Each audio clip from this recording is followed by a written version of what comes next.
Production.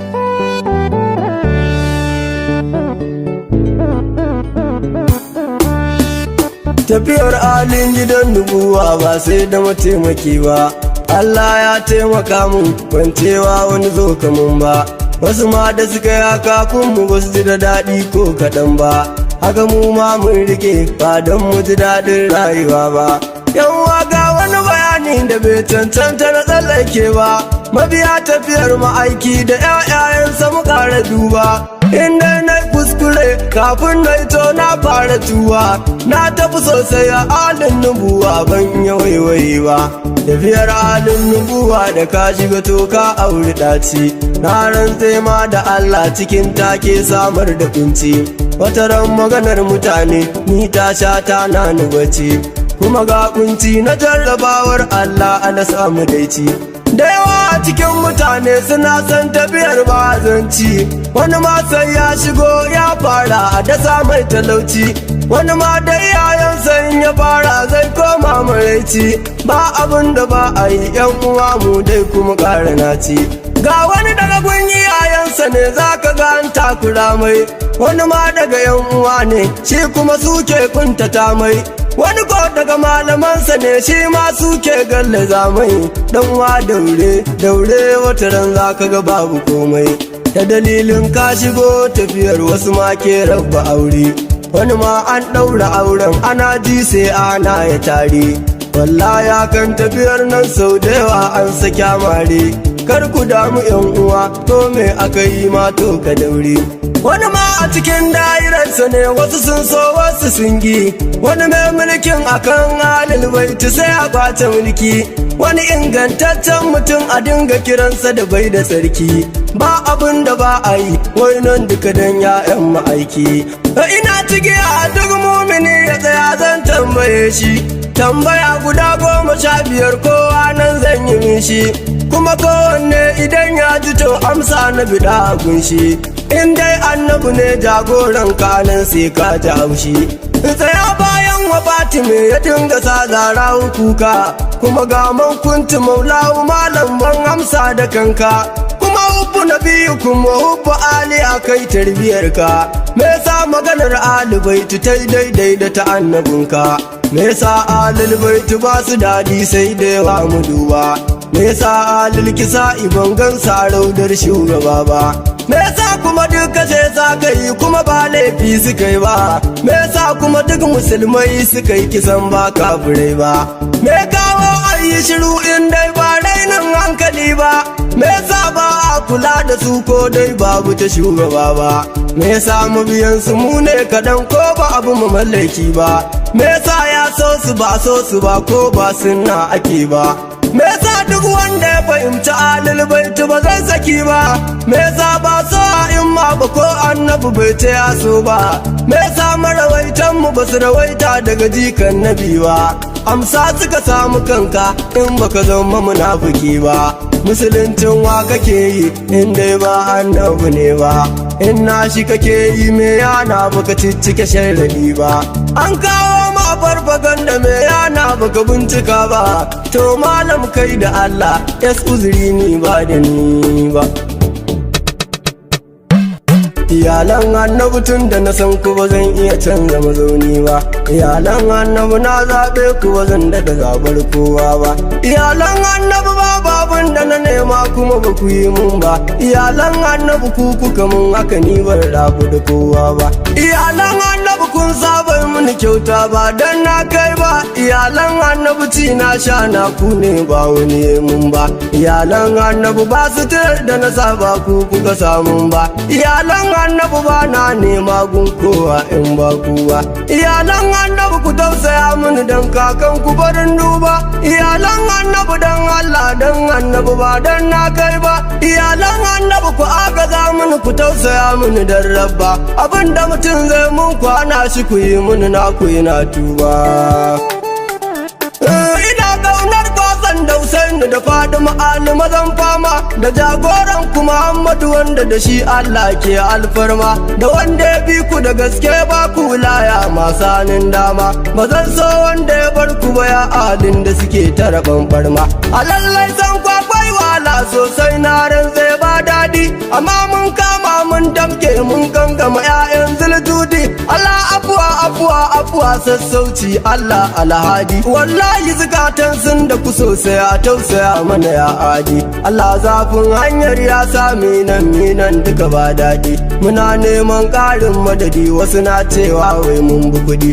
Abin haushi da takaici ma na jikin ka yana da dama kauɗi, wani bai haife ka ba amma zagi kai tsaye wayo zan faɗi. Kiran da nake ba za na bari ba, so kwabi ku cikin sauki, mu sabu sami kakaki mu kira kakan ku farin sarki, mu ce mu dai sai ku komai wala ba ma neman sauki, a gane ku ne kan gaba ba wani inda ga ku jinin zarki. A ya jama'a ku tsaya ku ji san wani ba zai yi mana rana ba, gaba daya an aiko mana annabi ne ba dan mi komai ba, sai dan mu ba hanyar gaske da gaske mu tsira mu kama farin duba. Annabi ya ce baya neman komai a gurinmu da zai duba. Kulla as'alukum aya ce da take magana bisa fannoni, sannan ta shafe kowa sai alil baitin da take nuni. Illal muwaddata fil qurba, lamarin nan ya ɗi mauta ne, kenan duk dan da ya je ba san su gaba ɗaya da sai imani. Muna ta tunatar da ku mutane amma ba ku ji komai ba, a yau mu ne banzaye a masu waka don ba mu ce wani ba. To billahi azim duk wanda ya bar su ba za ya ji daidai ba, su ne manufar Allah da ma'aiki wanda ya bar su ba zai sha ba.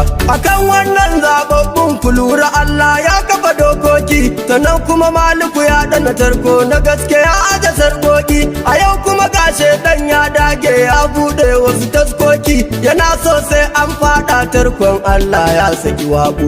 Ga jirgin tsira an ja hau mun hau, wasu na mana dan kallo, in ba hauka ba na kan keke shi yake yi wani jirgi gwalo. Duk wanda ya dau alil baiti ya riga kuma ya yi sama kololo, abun mamaki mai gauta yau shi zai hantar mai yalo. Halifofin manzon Allah yau maku zan yi wa waƙe na, yau sirrin sha biyu zan furta, ilahu ka haskaka ƙirjina.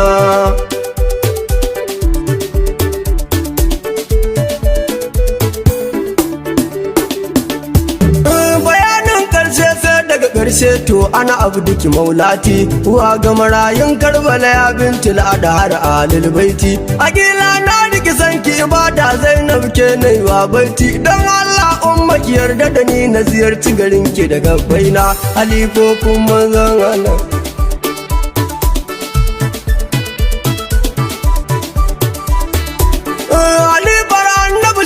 ne ba gari babu ragi kaji, sannan dukkan su shawa ne zancen annabi ba canji. Ku sa nutsuwa ya al'umma, akwai zafi matsar kurji, amma in an matse sauki zai bayyana dukkan ma'amfana.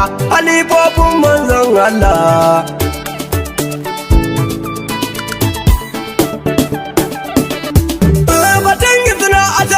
dan Masaudi ya bayyana zance kam, a san da aka tambaye shi kalifar annabi ya yi batu zamzam, ya ce annabi ya ce su sha biyu ne kuma sun cika cin wajen ilimi da amana da gaskiya siffar su ya zazzana. Halifofin manzon Allah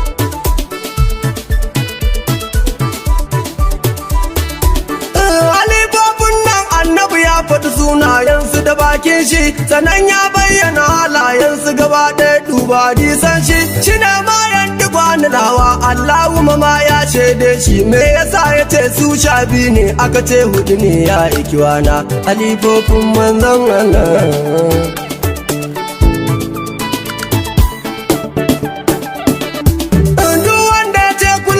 mutum hudu ne na ce masa ƙarya yayi, ina ya ji annabi ya ce su hudu ne ko dai molan kayai. Duk wanda ya yarda da wannan to yayi ridda ta gaske karatu ne, domin ya karyata zancen Allah wanda ya yi sha Qur'ana. Halifofin manzon Allah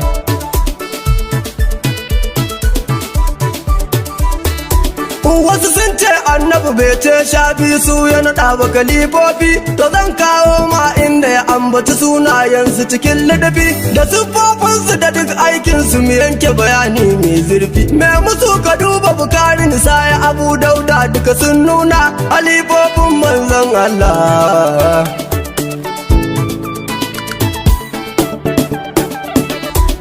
Mu takaita littafin sunna guda hudu mu karanta su, ko kuma biyar duba Tirmidhi ma a ciki ya kawo su. Sannan littafin Kanduzi ma yayi bayanai mun ji su. A yana bibul muwadda duba nan ka gaskata zance na halifofin manzon Allah, yau ma ku zan yi waƙe na.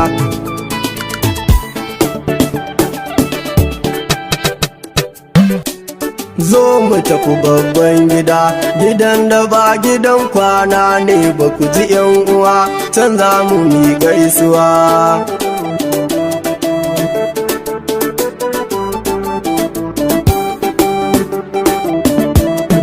Gidan da Allah ta'ala ya yi wa babban gani, ya tsarkake gidan daga shi ya ƙi kallon wani, yana ta tambarin girma a ciki dan na jini. Waƙar da zan biya yau sunanta babban gida. Da basmala muke buɗe bakuna yan uwa, in za a wanke baki tilas a nemo ruwa.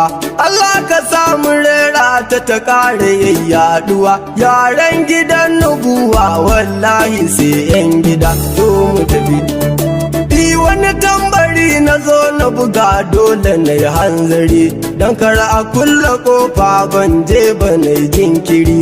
Ci sa na tattaro nawa ina wani kokari, muka karasa gidan annabi inda ba gargada kai. Da sallama muke zuwa mu dan jira mi shiru, mu gaida baban gidan mu kira shi annafiru. Cikin ladan mu tausasa murya mu ce ɗahiru, a ba mu dama mu ƙara shiga cikin 'yan gida. Zo mu tafi da inna ma yuridullah, yanzu ma na shigo, dama rike 'yan gidan tuni ya fi ƙarfin rago. Ni dai ina godiya ga tambari na bugo, albarkacin uwata labbaiki ya saida. Tafiya nake Imam Ali yana yi mun kariya, Imam Hassan yana daɗa ɗora ni can koliya, sannan Imam Husaini yana ƙara ban juriya, ga Sayyida Aqila kuma me mukullin gida. To mu tafi babban gida. Nutsuwa nake so ayi, ni nutsuwa nake so ayi. Batun nutsatsu ana daɗa yinsa ne a nitse, me yin batun ma ana so ne ya zama a nitse. Me sauraro ma san samu ya zama a nitse, ya gane 'yan gidan annabu wanda aka marmatse. Nutsuwa nake so a yi. Akwai batun tambayoyin nan guda 15, har yau duk ba a amsa su ba, duk suna nan a gar. Ba zan gaza ba yau ma dai ga guda 15, a bana amsar su ko kuma ai ta yau mulgadir. Nutsuwa nake so ku yi.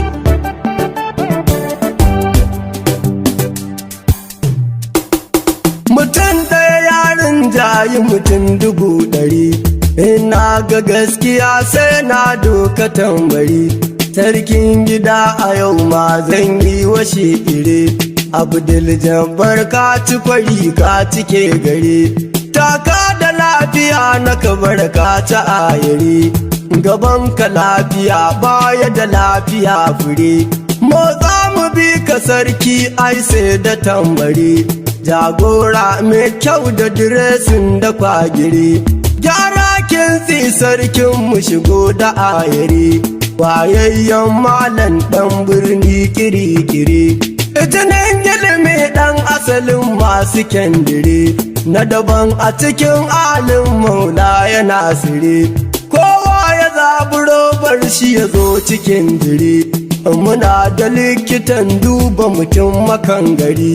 Me jan baki yana nan gefen mafassari, Allah ka kai da mu ga harawar mu kai bari. Wa zai ja maka malam in banda munkiri, kullum kiranka annaba a gida da mumbari. A rike alal baita a bar yin watan gari, annabu mai tsarki ne sunansa ɗahiri. Dume ja maka kan haka sunansa fajiri. A kula jama'a kar da a fada cikin mari, a gujewa wakilan shedan masu kambari. In dai ka biye musu sai ka tashi kafuri. Mu dai mun bu na gaske mutum ɗaya saman ɗari. Shak Abdul Jabbar ja muka kai musatiri. Kai ne ka kashe ƙaryar sunnar mutan gari, ta yi mushe kuma kai ne ka saka ta kabari. Ka take surku dudi yana gaɗa a gari, ka bunna ambaton o'o bakin madamfari. Ka karya kasuwar oya ɗan Daudu lusari, ka toshe ɗan na can haka katon mayaudari, katon mayaudari.